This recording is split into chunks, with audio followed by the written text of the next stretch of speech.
Sometimes underappreciated and overlooked, the career of the Executioner is one that has been full of thrills, spills and everything in between. Never the stranger to controversy, Hopkins is a figure that still splits opinion today, but no matter what you think of B-Hop, his career still stands as one of the greatest we have ever seen. The man was an absolute problem during his reign and went on to hold multiple world championships in the middleweight and light heavyweight divisions, with wins over some serious names like Roy Jones Jr. and Oscar De La Hoya. And he may have hung up the gloves a little late in the day, but everybody still remembers the glory days he gave us. During his prime years, he made the sweet science look like a simple maths equation, and he often had his opponents bamboozled, confused and outclassed by what was a true master of his craft and a true great of his generation. So let's rewind, shall we? Bernard was born on the 15th of January 1965 in a city synonymous with boxing, Philadelphia, Pennsylvania. By the age of 9, Bernard had already caught the boxing bug and was beginning to make waves in the amateur game, winning the Philadelphia Junior Golden Gloves Championship early on in his career among many other accolades. But it wasn't all sunshine and rainbows, as Rocky said,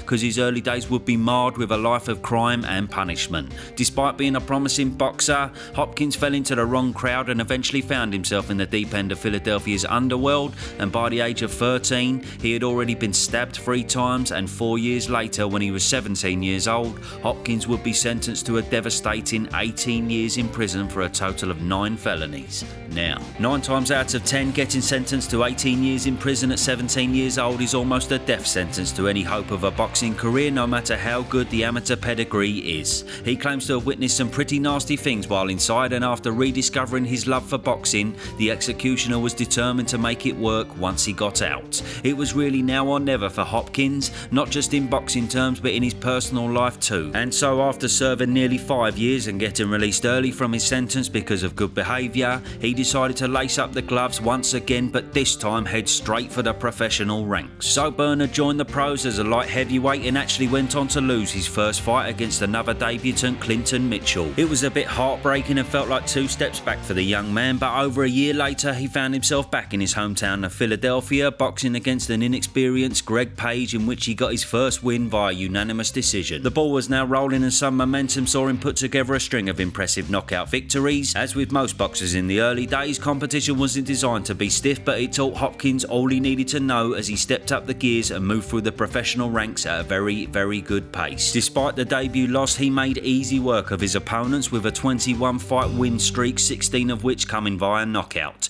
And now it was time to up the ante and turn up the levels at his eagerly anticipated career. So on the 22nd of May 1993, Bernard rolled the dice and decided to face off against one of the all-time greats in Roy Jones Jr. This one was for all the marbles. 2 young promising careers were at stake and a vacant IBF World Championship was on the line as well. The early rounds were a fascinating watch as both men went to work and landed some meaty shots on each other. The evasive counter-punching of Jones gelled perfectly with the more aggressive work of Hopkins, and by the 6th, everyone in the stadium knew that this was already a classic fight in the making. The Executioner was competitive throughout and he had some great moments, but Roy Jones Jr. just seemed to always have the edge. He seemed to always be 1 step ahead and was simply the better boxer on the night. The scorecards read 116 to 112, all in favour of Roy Jones, and it was another kick in the teeth for Hopkins. In a nutshell, he had just simply come up against a highly skilled operator, and now, as we know these days, one of the best to ever do it. He had come a long way since the Mitchell loss, and even though the critics were coming back out the woodwork, Hopkins was still firm in his pursuit of greatness. Now, I know it's cliche, but they say you learn much more from 1 defeat than you do from 100 victories, and in the career of Bernard,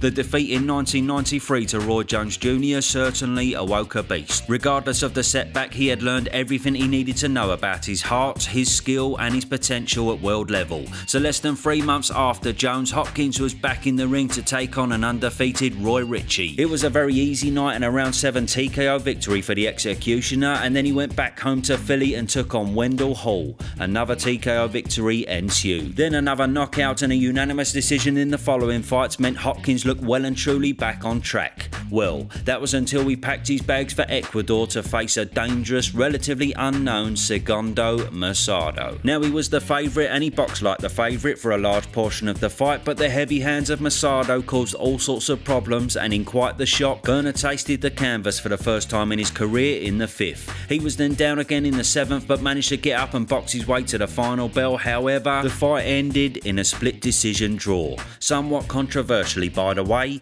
and a rematch took place 5 months later in the US Air Arena. This time though, Hopkins wasn't there to play about. Touch him up. All right. Gloves, you think they don't like each other? You remember Hopkins in the second round, of course. That was a wonderful fight. You see Hopkins turning that right hand in. He's got bad intentions on those punches. The hook, too. That was interesting. Hopkins went down to 1-8. Now he pours in again. Left hook into the head of Mercado. And another bad left low blow by Mercado. But Mercado looks like Hopkins is getting so much confidence now that he's not being aware of the... Segundo Mercado in the blue and white. Under 30 seconds in the 4th. Uppercuts by Mercado up against the rope to the body of Hopkins. A 4th round will end and the fight will be over. He will not finish the round. Rudy Battle looking on intently. Oh, Rudy's almost in there. Every shot, Steve, is so clean. Hopkins continues to pour it on. He can't finish the round. I don't believe him. If he does, it's incredible. I don't know what Battle's waiting for. He's getting the problem. What is holding Mercado up? He says let him go, but Mercado ain't letting go. And I don't blame him. Hold it, that's it. That is it. Rudy Battle leaving it off as he stares into the eyes of Mercado. So it was after he got his revenge that the IBF belt came knocking once again against Steve Frank. Steve had lost twice before to less than impressive opposition, so although the opportunity was a big one for Hopkins, most expected him to make easy work of the man from Guyana, and he did just that. Stay away, jab, don't give too much ground, and hope to fight him later in the fight. Good right hand right out of the box, down goes Frank. Right there. So after Steve Frank, he seriously found his form. He went on to go through contenders like a hot knife through butter. Knockout after knockout was the MO for Hopkins over the next 10 years as he realised his full potential. A dramatic 12th round TKO over Felix Trinidad saw him become the undisputed middleweight champion, and he successfully defended his title 6 times with victories over the likes of Carl Daniels, William Joppy and Robert Allen. It was then time for another mega fight when he stepped in against De La Hoya on the 18th of September 2004 at the famous MGM Grand. It was at this point where you could safely say Hopkins was at his peak. He had proven himself as one of the best around, and the demons of Roy Jones Jr. and Mercado were firmly in the rearview mirror. A confident Hopkins put on a masterclass that night, and it will always be remembered as one of the most lethal body shots of all time. Hopkins grabbing De La Hoya with the left and banging him hard with the right. De La Hoya with another good left hook to the body. And he's using his left shoulder. De La Hoya on a body punch by Hopkins. He didn't even see the punch. He doesn't look like he's going to get up, Hopkins guys. was pushing him in, digging the First left time hook. he's been knocked down in 5.5 years, and he's not going to make it up. It's a Bernard Hopkins knockout of Oscar De La Hoya. Now he was absolutely on top of the world. However, as with all things in life, what goes up must always come down. Just under a year later, he would bite off more than he could chew as he lost 2 very close fights to the highly touted undefeated Jermaine Taylor. Being 41 years old at this time, many thought that the 2 defeats in a row spelled the end of the road for the former undisputed world champion, but he was never one to be swayed by public opinion, and he decided to make the move up to light heavy, where he took on Antonio Tarver for the IBO crown, winning the fight in convincing fashion to prove he still had something left in the gas tank. But then, a loss to Joe Calzaghe 2 fights later humbled an aging Hopkins and put some doubts in his mind about his future in the sport. He would do about Hopkins' supposedly demonstrated penchant. Right goes Calzaghe down on a... But you know, Jim, as you said, the more identifiable punches. Knocked out really for the most part, Robert Allen. Oh, stop right there. Now we see some deception. But he still ought to be good straight left. Good straight left hand. Hopkins gets in the right hand. Improvisational ability is what we're seeing here. Hard right hand for Hopkins, but Joe was rolling with the punch. And he's coming right back and not letting Bernard really take the play. And Bernard is having a time, trying to time and figure his rhythm out. Swing rounds, depending on whose favor they go in, might determine the fight. Good left hand by Calzaghe. It certainly looked in the first few rounds as though it was more than possible. The light heavyweight division after an epic career as a middleweight. Calzaghe. From Newbridge, Wales, still undefeated. Regardless though, he got back on the horse and gave it just one more go. Miraculously, he went on to capture more world titles in the light heavyweight division and even managed to get his revenge on Roy Jones Jr. some 16 years later.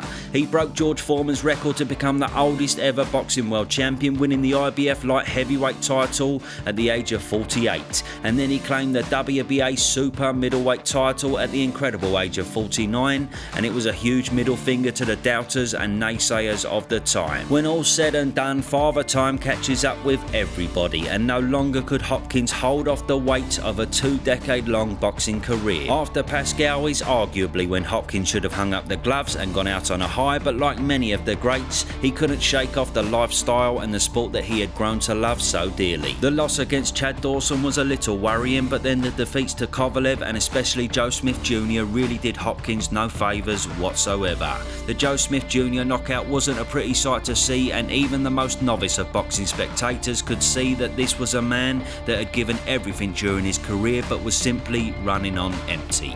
The speed, the reflexes and the power had been taken out of him, and at the age of 51 he finally called it a day on his legendary career. Whatever you think of him as a man or as a fighter, Hopkins is still revered in the boxing world and has paved the way for many of the American fighters we see today. His legacy will certainly not be forgotten, and the name Hopkins will forever be synonymous with greatness in the squared circle.